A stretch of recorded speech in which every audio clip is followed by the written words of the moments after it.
The vast emptiness of space held no sound as the Imperial scout ship Vigilant Eye drifted through the darkness. Its sleek, curved hull gleamed under the distant starlight as it approached the outer boundary of what the galactic hegemony had designated as human territory. Commander Dex stood at the observation deck, his 4 eyes narrowed as he studied the sensor readings. "Nothing unusual to report," said the sensor officer. "The humans appear to have abandoned this sector, just as they did the others." Dex nodded, his scaled skin reflecting the blue light of the command console. The hegemony had ruled the stars for 12,000 years, crushing any species that showed potential to challenge them. Humans were just the latest in a long line of pruned civilizations. "Continue scanning," Dex ordered. "The High Command wants confirmation that the withdrawal is complete." 3 standard cycles ago, the hegemony had launched what they considered a routine operation, a swift attack on the human colony of Nova Haven. It was meant to demonstrate the futility of resistance and force humanity to accept their place as subjects of the Empire. Such operations had worked flawlessly 53 times before. But something felt wrong. The humans had retreated too quickly, too completely. No begging for mercy, no desperate last stands. They simply disappeared. "Sir," called the communications officer, her voice suddenly tense. "We've lost contact with the other scout vessels." Dex turned sharply. "All of them. Check for interference." No interference detected. They were transmitting normally. Then nothing. A cold feeling settled in Dex's stomach. He moved to the main view screen, staring into the blackness of space where the human world should be. "Full alert. Prepare jump engines for immediate." The ship shuddered. Not the violent shake of weapons fire, but something more unsettling, as if something massive had just altered the very fabric of space around them. "Unknown energy signature detected," shouted the sensor officer. It's everywhere." The darkness before them seemed to bend, then tear open. Where empty space had been moments before, a massive object emerged, then another, and another. Ships, human ships, but unlike anything the hegemony had encountered in their previous engagements. These vessels were black, angular, with no running lights or identifiable markings. They absorbed starlight rather than reflected it. "Count," Dex demanded, his voice barely steady. 30. No, 50. "The sensors can't keep up," stammered the officer. "They're still coming through." Dex had served the Empire for 20 years. He had participated in the subjugation of 3 different species. Never had he felt fear like this. "Send emergency transmission to Admiral Voss," he ordered. "Tell him." The message never left the ship. A silent pulse of energy washed over the Vigilant Eye, and every system went dark at once. As emergency power flickered on, Dex saw a single message displayed on all screens. "You were warned." Admiral Voss stood on the bridge of the Imperial flagship Eternal Dawn, his posture rigid as he stared at the star map. 12 scout ships had gone silent in the past hour. No distress calls, no debris fields, simply silence. "Your orders, Admiral?" asked his second-in-command. Voss was a veteran of 50 cleansing operations. He had personally overseen the extinction of species deemed too dangerous to the hegemony's rule. He had never questioned the Empire's right to dominate. Until now. "Recall all forces to defensive positions," he said quietly, "and inform the Emperor's Council." He paused, the words unfamiliar on his tongue. "Tell them we may have made a terrible mistake." On the outer edges of Imperial space, the darkness continued to birth ship after ship. The human war fleet had emerged from the void, and with it came something the galactic hegemony had not experienced in thousands of years. Intelligence Officer Talia stood before the Hegemony Council, her slender frame dwarfed by the massive circular chamber. 12 counselors sat elevated above her, their ancient faces showing varying degrees of boredom and impatience. The highest-ranking members of the Empire rarely concerned themselves with minor species like humans.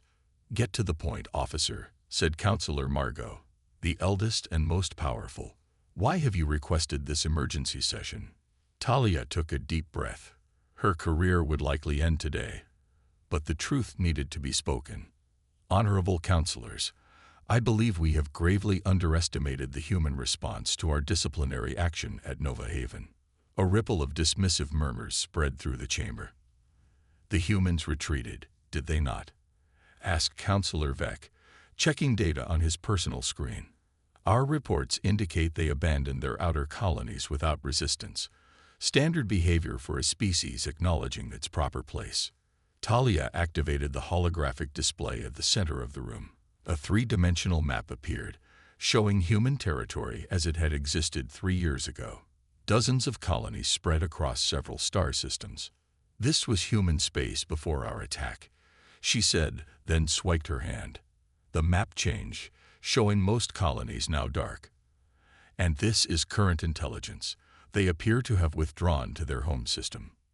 So they cower in fear, said Counselor Margot with a satisfied nod. As they should. That's what troubles me, Talia continued. According to our census data, the human colonies held approximately 12 billion individuals. Their home system could not possibly accommodate such numbers. She swiped again, bringing up population figures. Our long-range scans of Earth show only about 3 billion life signs. The question is, where did the other 9 billion humans go? This caused a moment of silence in the chamber. Perhaps your data is flawed, suggested Counselor Vec, or they suffered massive casualties in their hasty retreat. Our data is accurate, Talia insisted, and there were no signs of mass casualties. No debris fields, no radiation signatures, nothing to suggest large-scale death. She brought up another display, a timeline of human communications. Over the past 3 years, human communications have decreased by 87%. Their trade routes have been abandoned. Their ships no longer appear on our scanners. Counselor Margot leaned forward. What exactly are you suggesting, officer? I believe the humans are preparing something. Their withdrawal wasn't panic, it was planned. They'd gone silent deliberately. Young Counselor Wren, who had been quiet until now, spoke up. To what end? Their technology is primitive compared to ours. They have no allies among the subject races. What possible threat could they pose? Talia hesitated. I don't know, but primitive species don't typically vanish without a trace. And there's this. She displayed footage from the edge of what used to be human space. The recording showed an Imperial scout ship approaching an apparently abandoned human mining facility. As the ship got closer, a strange energy ripple distorted the image. Then nothing, just static. We've lost 15 scout ships in the past month alone, Talia said. All near former human territories, all without distress calls. The council chamber grew uncomfortably quiet. Officer Talia, Margot finally said, her voice cold. The Empire has stood for 12,000 years. We have crushed hundreds of rebellions and exterminated dozens of aggressive species. Humans are barely space capable. They use projectile weapons and chemical rockets. With respect, Counselor, 3 years ago they did, but we haven't seen them since. Before anyone could respond, the chamber doors burst open. A military messenger rushed in, breaking all protocol. Forgive the interruption, he gasped. We've just received an urgent communication. A human representative has requested an audience with the full council. The counselors exchanged glances of surprise. Their message arrived simultaneously at 43 different Imperial relay stations. The messenger continued. They say they come with terms. Terms, laughed Counselor Vec. The arrogance. But Talia noticed something that chilled her blood. For the first time in her life, she saw fear in Counselor Margot's ancient eyes. When will this human arrive? Margot asked. The messenger swallowed hard. They're already here. The massive shipyard stretched for kilometers through the heart of the dense nebula. Known simply as the Cradle, this vast cloud of gas and cosmic dust was impenetrable to most scanning technology, its natural radiation masking the frantic activity within. Here, humanity had found the perfect hiding place. General Tom Mason stood at the observation deck of Command Station Alpha, his weathered face illuminated by the soft purple glow of the nebula. Below him spread a sight that would have been impossible 3 years ago, a vast construction yard where thousands of ships were being built simultaneously. "Report," he said, not turning as footsteps approached from behind. "Final systems checks complete on Battle Group 7, replied Commander Reyes, his second in command. "That brings us to 83% of fleet vessels ready for immediate deployment." Mason nodded, his eyes fixed on the enormous black warship taking shape directly below them. Unlike the elegant curved ships of the hegemony, human vessels were angular, sharp, and utterly without decoration. Form followed function with brutal efficiency. "And the Thunderchild?" Mason asked, referring to the flagship. "Weapons systems online.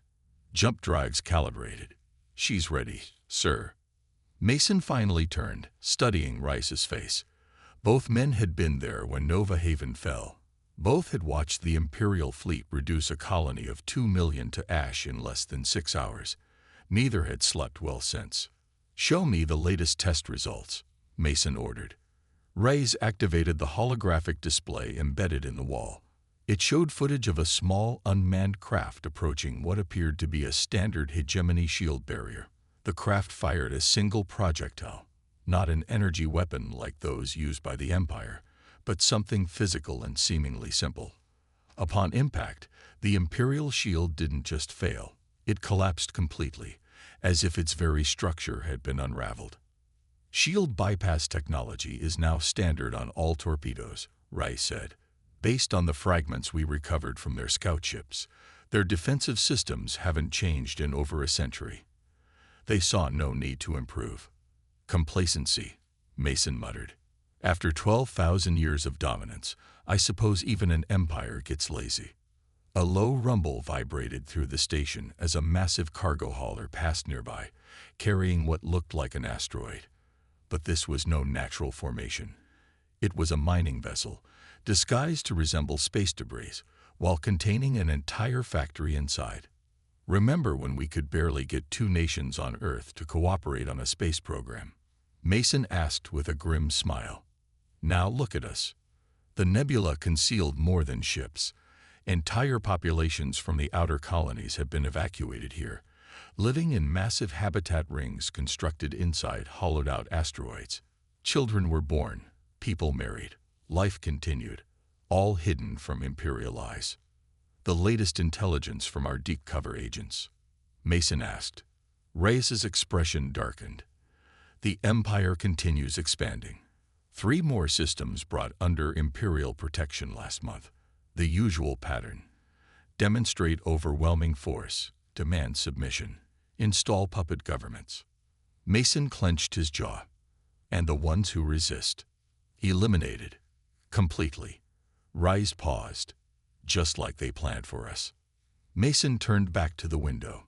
In the distance, a test flight of the new Wraith-class fighters maneuvered through an obstacle course at speeds that would have killed human pilots before the development of the new inertial dampening systems, technology reverse-engineered from salvaged Imperial craft. "Ambassador Reed has made contact," Reyes said after a moment of silence. "He'll be granted an audience with their council within the week. And our fleet positions. All battle groups in position near their designated jump points. Stealth systems functioning perfectly. The Empire has no idea we're already in their territory." Mason nodded slowly. 3 years of preparation. 3 years of humanity united by a single purpose: survival. Countries that had been enemies for centuries now worked side by side. Earth's best minds focused on a single goal: the entire industrial capacity of Sol system redirected to war production. "Send the coded message to all commanders," Mason said finally. "Operation Daybreak begins in 72 hours. As he spoke, the massive black form of the Thunderchild's hull seemed to absorb even the colorful light of the nebula around it, a void against the stars, a fitting symbol for what humanity had become, a shadow, patient and hidden, waiting for the perfect moment to strike. The Empire had awakened something ancient in human nature, something they would soon learn to fear. The Grand Council Chamber of the Galactic Hegemony was designed to intimidate. Its ceiling soared 300 meters high, decorated with scenes of imperial conquest spanning 12 millennia. The walls gleamed with rare metals harvested from 1,000 worlds. At the center stood the eternal flame, said to have burned continuously since the founding of the Empire. Ambassador Jack Reed ignored it all as he walked alone down the long approach to the council platform. His simple black uniform bore no medals or insignia, only a small blue patch showing Earth as seen from space. The chamber held representatives from hundreds of subjugated species, each carefully positioned according to their status within the imperial hierarchy. Whispers followed Reed as he passed. Many had never seen a human before. "The human petitioner may approach," announced the chamber herald, his voice amplified to fill the massive space. The 12 high counselors sat in a semicircle on an elevated platform. Counselor Margot, oldest and most powerful, occupied the center position. Her ancient face showed mild curiosity as Reed stopped at the designated speaking position. "You claim to represent the authority of Earth," she said, not bothering with formal greetings. "Yet our records indicate your world has many competing governments. By what authority do you speak?" Reed's voice was calm, controlled. "By the authority of the United Earth Defense Council, representing all nations and colonies of humanity." This caused a stir among the observers. Unity among conquered species was rare and discouraged by imperial policy. "Very well," Margot said. "You requested this audience to discuss terms. The hegemony is prepared to be merciful if your people submit formally to imperial authority. Standard tribute rates will be established, and—" "I'm not here to discuss our surrender," Reed interrupted. The chamber went completely silent. No one interrupted a high counselor. "I'm here to inform you that humanity rejects the authority of the galactic hegemony," Reed continued. "We offered peace when your ships first entered our space. You chose war instead." Counselor Vec leaned forward, his face flushed with anger. "You primitive fool, do you not understand where you stand? This is the heart of an empire that spans half the galaxy. Your entire species could be eliminated with a single command." Reed smiled slightly. 3 years ago, you attacked our colony at Nova Haven. 2 million civilians died. You expected us to beg for mercy, to surrender immediately. And yet you fled, another counselor said dismissively, abandoned your outer colonies and retreated to your homeworld. The natural response of an inferior species. Not retreat, Reed corrected. Strategic withdrawal. Preparation. He reached into his pocket and removed a small metallic sphere, placing it on the floor before him. It projected a holographic galaxy map, highlighting thousands of points throughout imperial space. "These are your military outposts, research stations, and monitoring facilities within 50 light-years of formerly human territory," Reed explained. 43 in total. Margot's eyes narrowed. "What is the meaning of this display?" Reed checked the timepiece on his wrist. "In approximately 20 seconds, every one of these facilities will go offline."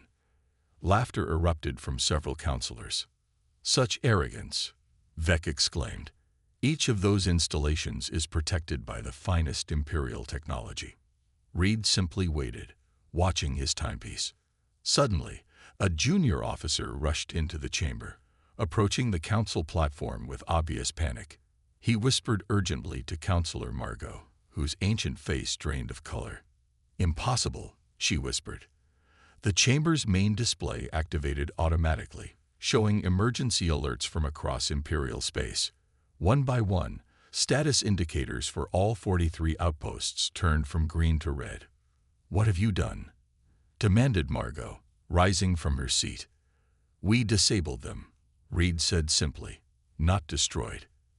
There were no casualties. This time, the chamber erupted in chaos as representatives from dozens of worlds began shouting questions and demands. Reed's voice somehow cut through the noise.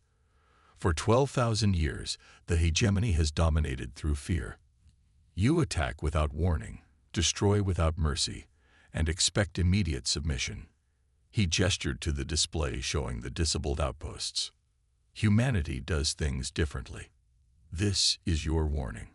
Counselor Margot signaled Imperial guards, who moved to surround Reed. You will explain how this was accomplished, she demanded, and you will remain here until... Reed shook his head. My diplomatic vessel departs in 5 minutes, with or without me. If I'm detained, the next demonstration will not be so bloodless. He turned and walked toward the exit, the crowd parting before him. Remember this day, Reed called over his shoulder.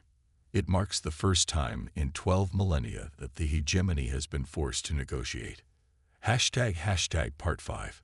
The Doctrine of Swift Response. Admiral Xen stood on the command deck of the Imperial Judgment, flagship of the hegemony's 7th Fleet. His tall, gaunt frame cast a long shadow across the polished floor as he studied the tactical display. Around him, the crew worked in tense silence, aware of the weight of their mission. Status report, Xen demanded, his four-fingered hand tapping impatiently on the command console. All 900 vessels accounted for and in formation. Admiral, replied his second-in-command, Captain Lorne. The largest military force deployed in this sector in over 5 centuries. Xen nodded stiffly. The humans' demonstration, disabling 43 Imperial outposts simultaneously, had sent shockwaves throughout the Empire. The Council demanded immediate action, a swift and overwhelming response to remind humanity of their proper place in the galactic order. Our intelligence suggests the humans have perhaps 50 to 60 warships hidden in this sector, Xen said, gesturing to the region of space before them. Likely stolen Imperial technology, or purchased from smugglers. Nothing our fleet cannot handle. Captain Lorne looked unconvinced. With respect, Admiral, how do they disable our outposts without firing a shot? Our best technicians still can't explain the system failures. A trick. Perhaps a computer virus or sabotage from within. Xen dismissed the concern with a wave. Their ambassador's bravado was just that, empty words from a species desperate to avoid extinction. A junior officer approached, saluting nervously. Admiral, long-range sensors detect unusual energy readings ahead. Specify, ordered Xen. Unknown signatures, sir. Similar to fold space distortions, but different somehow. More controlled. Xen frowned. Fold space technology was strictly controlled by the Empire. No subject race was permitted to possess it. Battle stations, he commanded. All ships to defensive formation Delta. Activate shields and weapon systems. The massive Imperial fleet shifted into a protective array, the smaller vessels forming layers of defense around the capital ships. It was a formation that had won countless battles against rebellious species throughout Imperial history. Energy distortions increasing, Admiral, reported the sensor officer, his voice rising. Multiple points forming directly ahead. Space itself seemed to twist before them, dark tears appearing in the fabric of reality. Not the chaotic ruptures of standard fold space travel, but precise, controlled openings. Impossible, whispered Captain Lorne. From the tears emerged ships, human ships. They were midnight black, absorbing rather than reflecting light, their angular forms unlike the elegant curves of Imperial vessels. They moved in perfect coordination, emerging in a formation that mirrored the Imperial fleet's own defensive array. Count, demanded Xen, his composure finally slipping. 300, 500. The sensor officer's voice faltered. Sir, they keep coming. Over 1,000 vessels now, and more appearing. The tactical display showed the human fleet continuing to grow, surrounding the Imperial formation on all sides. They appeared from nowhere, as if the very darkness of space was giving birth to them. Open communication channels, Xen ordered. Demand their immediate surrender or... His words died as the first human ships accelerated.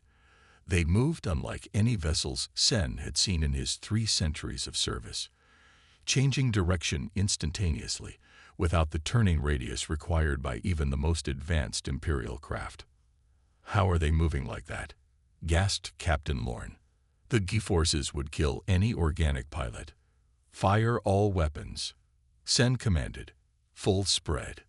The Imperial fleet released a devastating barrage of energy weapons, enough firepower to reduce a small moon to dust. The space between the fleets lit up like a newborn star. But the human ships shifted. There was no other word for it. They didn't evade in any conventional sense. They simply weren't where the Imperial weapons fired. They've developed some kind of micro-jump technology, realized the weapons officer. They're making split-second fold space jumps to avoid our targeting. Before Sen could issue new orders, the human fleet attacked. They didn't use energy weapons as expected. Instead, thousands of small physical projectiles launched from their ships, passing through the Imperial shields as if they weren't there. Shields failing across the fleet, cried the defensive systems officer. 40% of our vessels reporting critical hull breaches. Admiral Xen stared in disbelief as his tactical display showed ship after ship going dark. The 7th Fleet, pride of the Empire, was being systematically dismantled. Send emergency transmission to High Command, he ordered, his voice barely steady. The humans, they've been planning this for years. They're not primitives. They're. The bridge erupted in blinding light as the Imperial judgment took a direct hit. The battle lasted less than 4 hours. There were no survivors to report back. Part 6. The unthinkable strategy. Supreme War Director Krell slammed his fist against the holographic display, causing the image to flicker. The war room deep beneath the Imperial Palace was filled with the Empire's highest military commanders, each face showing various degrees of shock and disbelief. Impossible, Krell growled. The entire 7th Fleet, 900 ships, our most experienced commanders, all lost. General Thax, head of Imperial Intelligence, stepped forward. His usually immaculate uniform was wrinkled from days without rest. The evidence is undeniable, Thax said quietly. We've recovered debris from the battle site. The 7th Fleet was not merely defeated. It was systematically destroyed with precision we've never encountered before. Krell turned to face the assembled commanders. For 8,000 years, the Imperial War Directorate had crushed every threat to hegemony rule. Never had they faced a setback of this magnitude. How? He demanded. How did a species that 3 years ago was using chemical rockets and projectile weapons suddenly develop technology that can overwhelm our best defenses? A junior officer entered the chamber, carrying a secure data crystal. Director, we've finished analyzing the captured human tactical logs. All eyes turned to the main display as the data loaded. The screen showed technical schematics of Imperial warships, detailed internal layouts, weapon specifications, shield frequencies, and communication protocols. These are our most classified military designs, gasped Admiral Ranks. How did the humans acquire them? Thax's expression darkened. They've been studying us. Not just recently, for decades, long before we officially discovered Earth. The display shifted to show surveillance footage recovered from a damaged human vessel.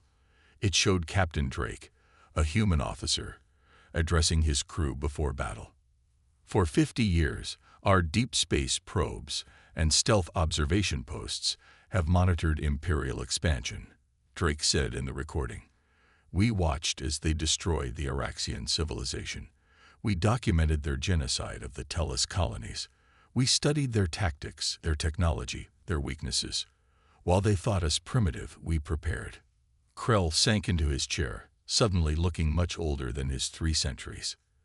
They knew we were coming, he whispered. They knew what we would do because we've done it dozens of times before. His display now showed human ship designs, evolving over time. Their earliest vessels were crude by Imperial standards, but the latest models incorporated principles clearly derived from hegemony technology, yet modified, improved upon. They didn't just copy our technology, noted Admiral Ranks, studying the designs. They understood it and adapted it. These shield harmonics, They've been specifically calibrated to penetrate our defensive systems. General Fax switched the display to a galactic map, highlighting Imperial territories now under human attack. They're not fighting like any species we've encountered, Fax explained. They don't target population centers or resource-rich worlds. They focus exclusively on military installations, command nodes, and communication hubs. A commander from the outer system spoke up. My fleet engaged them near the Cygnus shipyards. They used decoy vessels, empty ships controlled remotely, to draw our fire while their actual attack came from another direction entirely. And the prisoners? Asked Krell. Surely some of their ships were captured. What do the human captives reveal under interrogation? Fax's expression grew grimmer. That's another problem. We've captured 17 human vessels intact. All were completely empty. No crew, living or dead. Stunned silence filled the chamber. Automated ships, suggested admiral ranks. More advanced than that, Fax replied. We've recovered their combat footage. The ships definitely had crews during battle. But before capture, the humans disappeared. Some kind of teleportation technology, asked Krell incredulously. Unknown, but it explains how they move their ships in ways that would kill organic pilots. They're somehow shielded from the physical forces, or perhaps controlling them remotely using technology we don't understand.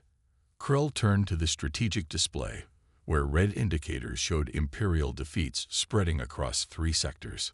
What about our technological advantage? For 12,000 years, our research divisions have maintained our dominance. Fax activated the final piece of intelligence, a recovered human military directive signed by General Mason himself. The Empire has grown complacent in its power, Fax read aloud. They haven't faced a true challenge in millennia. Their technology has plateaued, unchanged for centuries. They rely on overwhelming force rather than innovation. This is their fundamental weakness and humanity's opportunity. The directive continued, outlining humanity's strategy, asymmetric warfare, targeted strikes, and technologies specifically designed to counter Imperial systems. For the first time in his long life, War Director Krell felt something unfamiliar: doubt. They've been planning this war since before we even knew they existed, he said quietly. And they're fighting not just with weapons, but with strategy we haven't seen in thousands of years. The Empire, for the first time in 12 millennia, faced an enemy it didn't know how to defeat. Emperor Zor Xi stood alone at the vast window of the Imperial throne room. Below him stretched the gleaming capital of the hegemony, a city of towering spires and ancient monuments that had stood for 12,000 years. Today, those same spires cast long shadows as the sun set on what might be the final day of Imperial rule. Your Eternal Majesty, said a voice behind him. They have arrived. The Emperor didn't turn.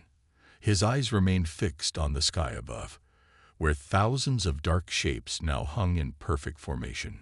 Human warships, black against the orange sunset, they looked like a great wound in the heavens. How many? The Emperor asked, his ancient voice barely a whisper. 10,000 vessels, Majesty. They've established orbit and disabled our planetary defense grid without firing a single destructive shot. For 2 months, the humans had carved their way through Imperial space. 47 worlds liberated, 17 fleets destroyed or captured. The empire that had ruled half the galaxy now stood on the brink of collapse. And the palace defenses. Offline, Majesty. They used the same technology that disabled our outposts in their first demonstration. Our technicians still don't understand how it works. The Emperor finally turned. Despite ruling for 3 centuries, he appeared surprisingly young, a benefit of advanced Imperial medical technology. Yet today, he looked every one of his 300 years. Has the human commander made demands? General Mason requests your presence in the Grand Council chamber, Majesty. Alone. A bitter smile crossed the Emperor's face. So I am to be publicly humiliated before my execution. Fitting, I suppose. The aide bowed low. The humans have promised your safety, Majesty. They say they come not for vengeance, but for change. Promises from a species we attempted to exterminate, the Emperor said with a hollow laugh. They are either fools or liars. Nevertheless, he straightened his ceremonial robes and moved toward the door. Let us see what these humans truly want. The Grand Council chamber was filled to capacity. Representatives from every subject world in the Empire stood in tense silence as Emperor Zor Xi entered. No trumpets announced his arrival. No one bowed. The power dynamic had shifted completely. At the center of the chamber stood General Tom Mason, flanked by Ambassador Reed and Captain Drake. Their simple black uniforms stood in stark contrast to the Emperor's ornate robes. Emperor Zor Xi, Mason said, his voice carrying through the massive space without amplification. I appreciate your willingness to meet. The Emperor walked slowly to his throne but remained standing. When 10,000 warships orbit your capital, it is less willingness and more necessity, General. Mason nodded. A fair point. What are your terms? The Emperor asked directly. How much territory will you claim? What tributes will you demand? Mason studied the Emperor for a moment, then turned to address the entire chamber. For 12,000 years, the galactic hegemony has operated on a simple principle. The strong dominate the weak. You've destroyed entire civilizations deemed threatening to your power. You've enslaved billions. You've stolen resources, technology, and cultural treasures from countless worlds.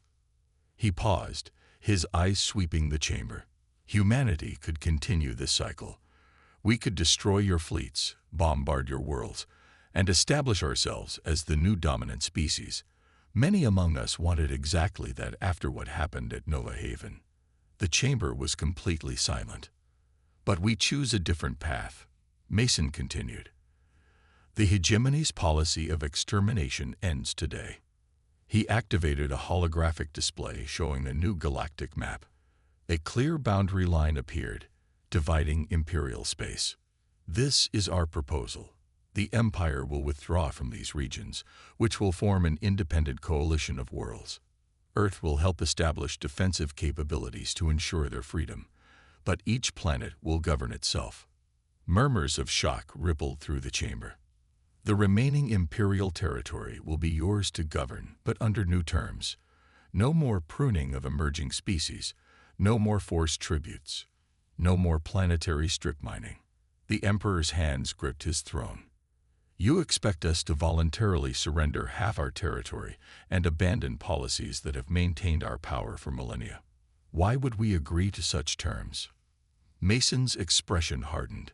Because the alternative is extinction. Not for your subjects, but for your ruling class.